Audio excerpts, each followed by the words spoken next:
Hello everyone, I am Rimpy, chemistry faculty at Akash institute. और आज हम लेकर आए हैं उन बच्चों के लिए एक बहुत ही इंपॉर्टेंट सी वीडियो जो NSE-JS का अपकमिंग एग्जाम देने वाले हैं। And to make this video I have my two amazing co-faculties with me, Hemlata ma'am physics faculty and Yatin sir bio faculty.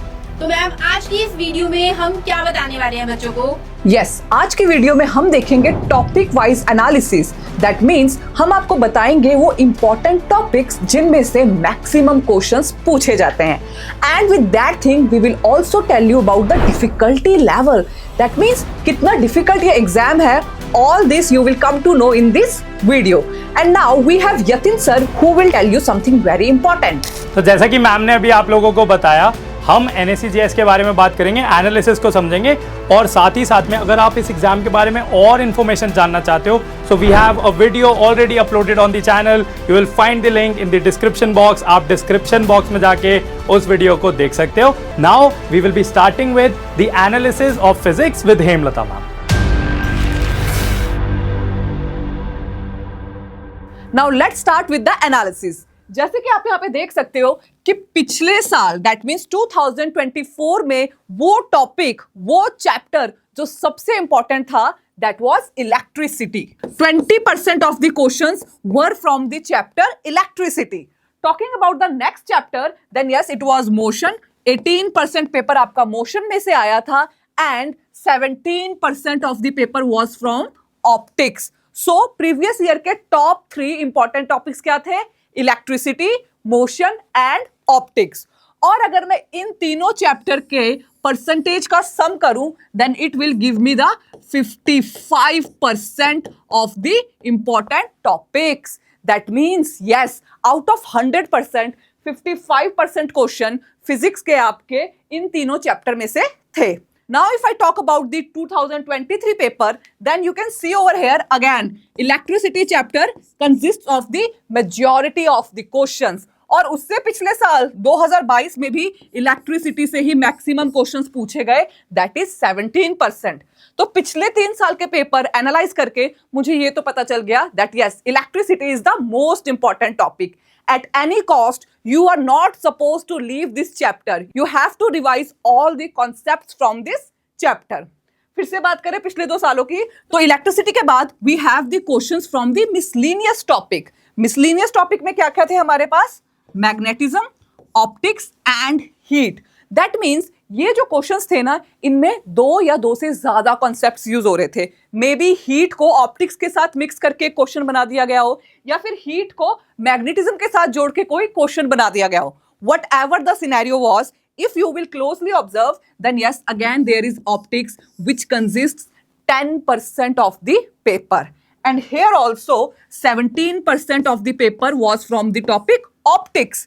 After that I have this laws of motion and gravitation जिसमें से 17% paper पूछा गया।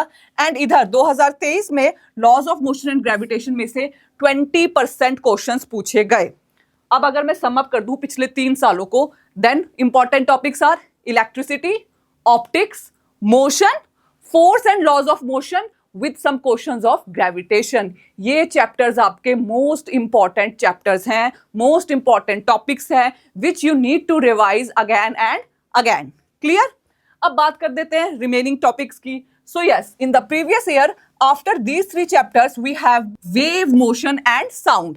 इस topic में से there were 12% questions. And इसके बाद important topic है मेरे laws of motion and gravitation, work and energy, जिसमें से 8% पेपर पूछा गया।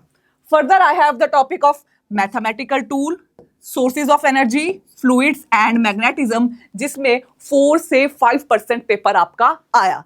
So this was the overall analysis of the previous year and same goes with the other years also.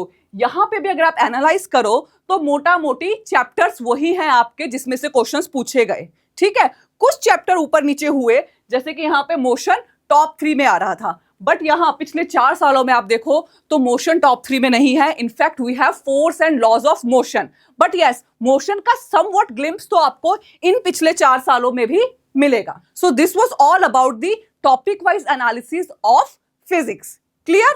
Now let's move towards the difficulty level.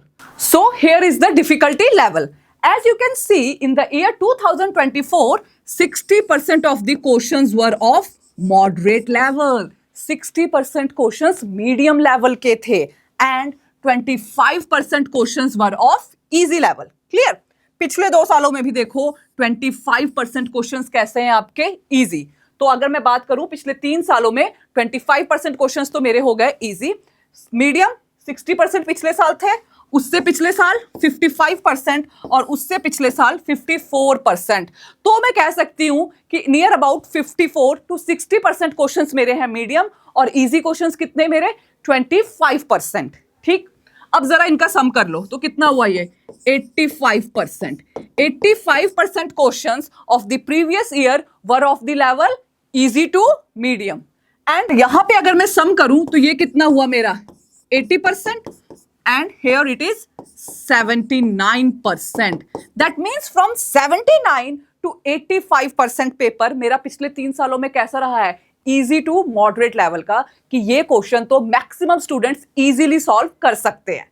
ठीक, अब बात करो जरा difficult questions की. तो previous year 15% questions were difficult and in 2024 there were 20% questions who were difficult, and in the year 2022 21% questions were difficult. So 15% to 21% questions आपके कैसे रहते हैं difficult. And difficult doesn't mean that you are not able to solve the questions.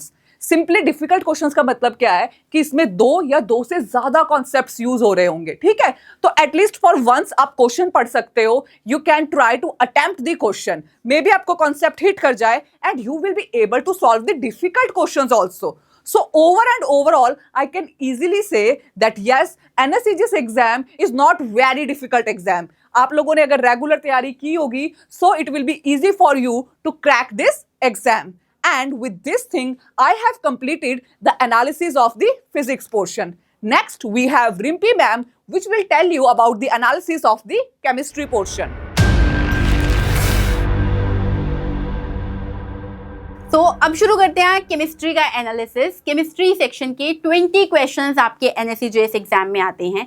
अगर मैं previous year paper के analysis की बात करूं तो उस पेपर में almost 25% of the paper was from chapter carbon and its compound, which is a chapter of your 10th class. In the same way 10th class का ये जो आपका दूसरा चैप्टर है एसिड बेसिस एंड सॉल्ट्स और periodic classification of elements, इनसे भी बहुत ज़्यादा नंबर ऑफ क्वेश्चंस आए थे आपके पेपर में.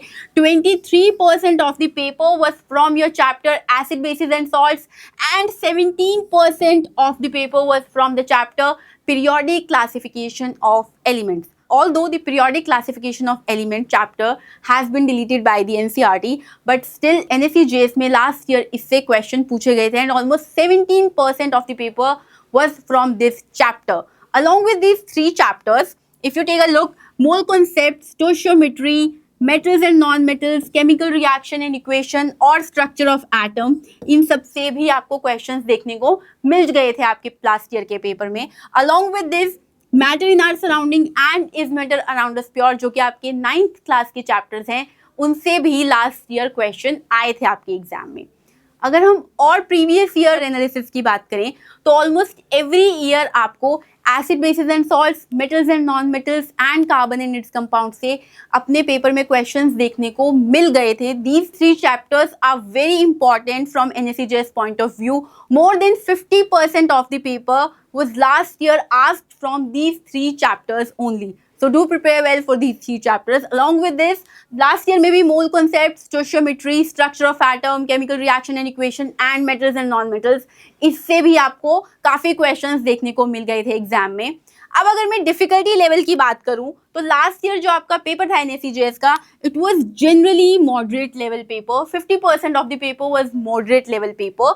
20% questions were easy and 30% questions were difficult. Generally 9th and 10th की टेक्स्ट बुक से ही आपके क्वेश्चंस होते हैं, but some questions were beyond the scope of textbook also. आपको कार्बन एंड इट्स कंपाउंड की बात करूं अगर मैं, तो वहां से आपको थोड़े से हायर लेवल के क्वेश्चंस भी देखने को मिल जाते हैं. So do prepare well for those questions as well. अगर हम प्रीवियस ईयर पेपर्स की भी बात करें तो वहां पे भी जनरली आप देख सकते हो कि यूजुअली जो आपका पेपर है वो मॉडरेट लेवल का ही आता है. कुछ क्वेश्चंस उसमें इजी होते हैं and some questions are of difficult level. So I hope this analysis was useful for you people, and now you can prepare well for your NSE JS exam. सो आप लोगों ने फिजिक्स और chemistry के बारे में देखा, अब बायोलॉजी को देख लेते हैं। सो यहाँ पे आप देखो, अगर हम पिछले साल की बात करें, so we have 23% of diversity in living organisms. आपको पता है ये डिलीटेड चैप्टर है फ्रॉम क्लास 9, सो इसको हम एक्सटेंडेड टॉपिक का पार्ट मानेंगे। उसके बाद हमारा कंट्रोल एंड कोऑर्डिनेशन है, you know, a chapter of 10th and genetics and evolution. ठीक है, तो ये 15% हमारा आ रहा है। So 23, 18 and 15%, these are the major topics that were there in the previous year। ठीक है, पिछले साल ये तीनों टॉपिक्स में से ज्यादा पूछा गया था। उसके अलावा हमारे पास इकोलॉजी है, हमारे पास मॉर्फोलॉजी ऑफ फ्लावरिंग प्लांट्स है, मॉलिक्यूलर बेसिस ऑफ इनहेरिटेंस है, how do organisms reproduce, life processes, and 3% हमारे पास ह्यूमन हेल्थ एंड डिजीजेस और इंप्रूवमेंट इन फूड रिसोर्सेज। सो ये था एक पैटर्न। सो मेजर टॉपिक्स पे अगर हम फोकस करें और इनको हम बैक ट्रैक करें कि उससे पहले क्या हुआ था, तो डाइवर्सिटी को आप यहां पे देख सकते हो कि 15%, सो 23 यहां पे 15। सो इससे हम कंक्लूड कर सकते हैं कि diversity in living organisms is a very important topic, right, जो कि आपको अच्छे से कवर करना है। कंट्रोल एंड कोऑर्डिनेशन को भी देखो, 20%। ठीक है, यहां पे कितना था कंट्रोल एंड कोऑर्डिनेशन, 18 और 20, तो ऑलमोस्ट 18-20% हमारा ये भी आ रहा है, तो इसको भी अच्छे से करना है। जेनेटिक्स को आप देखो, जेनेटिक्स एंड एवोल्यूशन को 15%, और यहां पे भी ये 15% ही था। ठीक है, तो ये मेजर टॉपिक्स हमें यहां पे भी देखने को मिल रहा है। सो इन दोनों से हम ये समझ सकते हैं कि ये तीनों हमारे मेजर टॉपिक्स हैं। साथ ही साथ इकोलॉजी है, इसमें हमें cell the unit of life, जो सेल वाला चैप्टर है वो देखने को मिल रहा है। पिछले साल हमें वो देखने को नहीं मिला था। ठीक है, तो सेल यहां पे आ गया, यहां पे टिश्यूज भी आ गया। ठीक है, तो कुछ न्यू टॉपिक्स भी आ जाते हैं, और ज्यादातर हमारा जो पैटर्न है वो रिपीट ही होता है। मतलब यहां पे जितने क्वेश्चंस हमें देखने को मिले थे और यहां पे भी हमें जितने क्वेश्चन देखने को मिले थे वो ऑलमोस्ट सिमिलर है। ठीक है, उसके अलावा आप देखो यहां पे इंप्रूवमेंट इन फूड रिसोर्सेज 10%, और यहां पे कितना था 3%, और फिर हमारे पास लाइफ प्रोसेसेस 10% है, और यहां पे हमारे पास 8% था, तो ऑलमोस्ट सिमिलर। ठीक है, तो आप थोड़ा सा पैटर्न बना पा रहे होगे। इकोलॉजी 10% है, यहां पे भी 10% है, right. So moving two year before that, आप यहां पे देख सकते हो, यहां पे भी वैल्यूज हैं। Life processes, control and coordination, ये मेजर पोर्शन है। उसके अलावा मिसलेनियस भी हमारे पास 10%। इस मिसलेनियस में क्या है, इसमें 5% तो हमारा हाउ डू ऑर्गेनिजम्स रिप्रोड्यूस है, और 5% हमारा लोकोमोशन एंड मूवमेंट है। बाकी वैल्यूज भी आपको दे रखी हैं। सेल हमारा 5%, diversity 14%, again very important part. 11% हमारा ह्यूमन हेल्थ एंड डिजीजेज है। उसके बाद जेनेटिक्स हमारा 10% है, इकोलॉजी 10% है।